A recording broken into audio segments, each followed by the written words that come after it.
Assalamualaikum warahmatullahi wabarakatuh.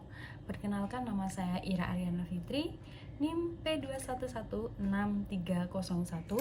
Sebelumnya saya ucapkan terima kasih kepada dosen pengampu mata kuliah World Care and Stoma 1, Bapak Ahmad Musyawir SKAP Nurse MK. Di sini saya akan mereview atau mengulas singkat teori terkait normal wound healing atau penyembuhan luka yang normal yang sudah disampaikan di pertemuan kedua. Di sini saya akan menjelaskan terlebih dahulu struktur kulit seperti yang sudah dijelaskan di pertemuan yang awal. Susunan kulit yaitu ada rambut, ada kelenjar sebasea. Kelenjar ini terletak di bawah permukaan kulit dan fungsinya untuk mengeluarkan zat minyak yang disebut dengan sebum. Kelenjar ini bersama dengan kelenjar keringat berperan dalam mengatur suhu tubuh agar tetap stabil. Lalu yang ketiga ada ujung saraf sensorik dan ada 3 lapisan kulit, ada epidermis, dermis, dan hipodermis atau jaringan subkutis. Ada serabut saraf, ada pembuluh arteriola, pembuluh darah yang kecil yang fungsinya itu mengirimkan darah ke pembuluh kapiler. Lalu ada jaringan lemak, kolagen dan fibroblast, ada otot, ada kelenjar keringat, ada pembuluh kapiler. Pembuluh kapiler itu sendiri merupakan pembuluh darah yang menghubungkan antara arteriol dan vanula dengan dinding yang tipis. Pembuluh darah ini dapat membantu memasukkan nutrisi dari darah ke jaringan tubuh. Untuk lapisan epidermis atau epitel tanduk terdiri atas lapisan tanduk atau stratum corneum, ada lapisan corneosit atau stratum lucidum, ada lapisan granular atau stratum granulosum, ada lapisan spinosum yaitu stratum spinosum, ada lapisan basal yaitu lapisan basale, ada serabut jaringan ikat, dan ada melanosit. Melanosit itu sendiri merupakan komponen penting dalam sistem pigmentasi kulit lewat kemampuannya dengan menghasilkan dan mendistribusikan melanin. Melanosit ini dapat ditemukan di lapisan bawah atau stratum basale dan biasanya itu fungsinya untuk mengatur warna kulit. Lalu ada percabangan arteri dan vena, ada pembuluh limfe. Pembuluh ini mengangkut plasma darah yang keluar menuju jaringan tubuh dan juga mengangkut asam lemak dan gliserol serta leukosit. Lalu ada badan Meissner atau jaringan saraf sebagai reseptor sensor yang dapat ditemukan pada kulit berupa ujung saraf bebas dan berbagai badan akhir saraf. Lalu yang selanjutnya ada ujung saraf bebas, saraf yang khusus untuk merespon rangsangan berupa sentuhan dan rabaan. Dan yang terakhir ada saluran kelenjar keringat. Dan biasanya untuk pembaruan lapisan epidermis itu terjadi dalam waktu kurang lebih 27 hari. Dan untuk fungsi kulit itu sendiri ada beberapa. Yang pertama yaitu sebagai perlindungan terhadap dingin, panas, dan radiasi. Dan yang kedua ada sebagai perlindungan terhadap tekanan dan gesekan. Dan yang ketiga ada sebagai perlindungan terhadap bahan kimia. Yang keempat ada sebagian perlindungan terhadap mikroba. Dan yang kelima sebagai perlindungan terhadap kehilangannya suhu dan air. Dan yang keenam ada sebagai penyerap zat aktif.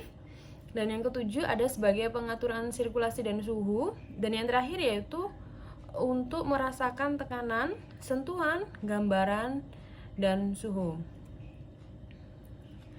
Untuk darah sendiri memiliki fungsi sebagai suplai oksigen, nutrien, zat yang dibutuhkan oleh organ, Ada transportasi, bahan metabolik penting, sistem pertahanan tubuh, sistem koagulan atau biasanya proses pembekuan darah untuk menutup luka dan penyembuhan luka. Dan untuk komposisi darah itu ada serum atau plasma darah yang tanpa fibrinogen, ada eritrosit atau sel darah merah, ada leukosit, granulosit, sel darah putih yang penting untuk kekebalan tubuh, dan ada trombosit yaitu kepingan darah. Darah itu 45% komponen solid, eritrosit atau sel darah merah berfungsi untuk proses respirasi, dan leukosit atau sel darah putih yang penting untuk kekebalan tubuh.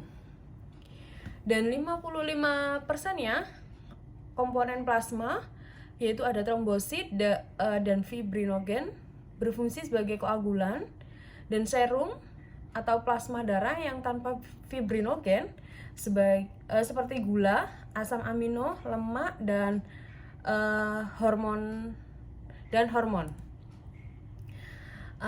Di sini saya akan menjelaskan terkait penyembuhan luka. Penyembuhan luka itu sendiri adalah respon tubuh terhadap proses cedera akut maupun kronis.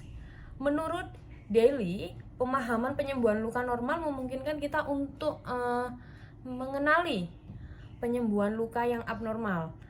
Mengenai fase-fasenya, penyembuhan luka normal akan membantu kita untuk rencana dan evaluasi manajemen luka. Segera terjadi proses vasokonstriksi pembuluh darah yang dipicu oleh pelepasan katekolamin, tromboson, dan prostaglandin F2A. Substansi di atas menyebabkan homeostasis dan proliferasi sel-sel radang dan memulai proses peradangan menuju penyembuhan luka itu sendiri. Ada 3 fase dalam penyembuhan luka, yaitu yang pertama ada fase koagulan dan inflamatori atau inflamasi. Yang kedua ada fase proliferation, dan yang ketiga ada fase remodeling. Kita bahas satu-satu. Yang pertama ada fase koagulasi dan inflamasi atau inflamatori. Biasanya di fase ini terjadi pada hari terjadinya luka sampai hari kelima.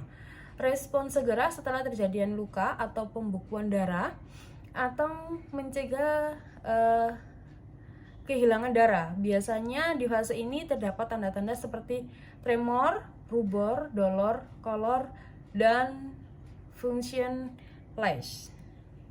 Dan untuk fase yang kedua ada fase proliferation atau pada fase ini terjadi pada hari ketiga sampai dengan hari ke-14. Dan di fase ini disebut juga sebagai fase granulasi atau adanya pembentukan jaringan granulasi seperti nampak merah segar dan mengkilat. Pada jaringan granulasi sendiri terdiri dari kombinasi antara fibroblasts, sel plasma, pembuluh darah yang abru, fibronectin, dan hyrosin acid. Proliferation terjadi pada 24 jam. Pertama ditandai dengan pelepasan lapisan epidermis pada tepian luka, sedangkan pada luka insisi, proliferation terjadi pada 48 jam pertama. Dan untuk fase yang terakhir yaitu ada fase remodeling.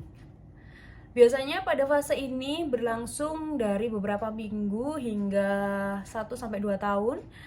Terbentuk kolagen yang baru yang mengubah bentuk luka serta peningkatan kekuatan jaringan.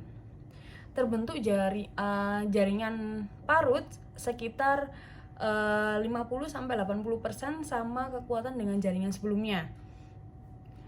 Terdapat pengurangan secara bertahap pada aktivitas seluler dan vaskularisasi jaringan yang mengalami perbaikan.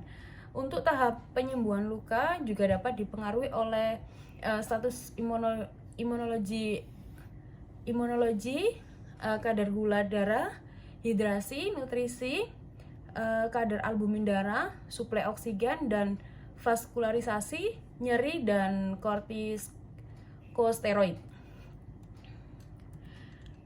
Baik, mungkin itu yang bisa saya review materi terkait normal wound healing atau penyembuhan luka yang normal di pertemuan 2. Saya akhiri, wassalamualaikum warahmatullahi wabarakatuh.